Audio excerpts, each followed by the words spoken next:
So now let's take your plank to standing, like we've talked about, and let's add movement to it. Well, a simple way to go ahead and add movement to it is just do a step back movement.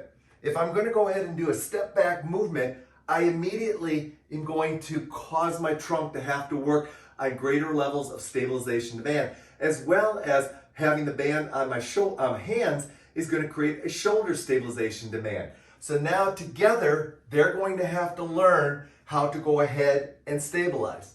So let's take that movement and let's talk about the 5 ways you can change it. First of all, the load. Obviously increase the band resistance and you're going to increase the stabilization demand.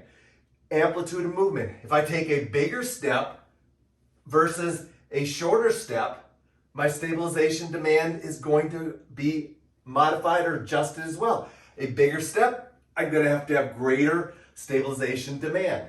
Let's talk about speed. Obviously, if I work quickly, I'm going to have to go ahead and have a greater level of stabilization demand.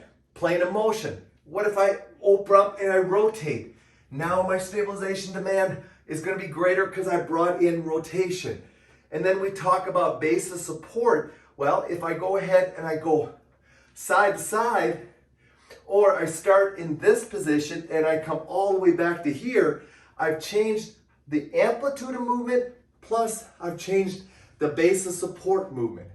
I could also go ahead and drop down and put myself in a kneeling position and come up into a split squat, change my stance and up into a split squat. So there's another way that I can change my base of support with this simple movement.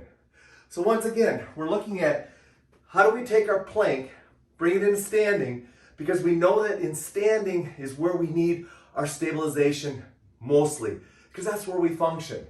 So there's a perfect example of how you can go ahead and bring in 5 different ways to change one exercise by altering the load, amplitude of movement, speed, base of support, and plane of motion.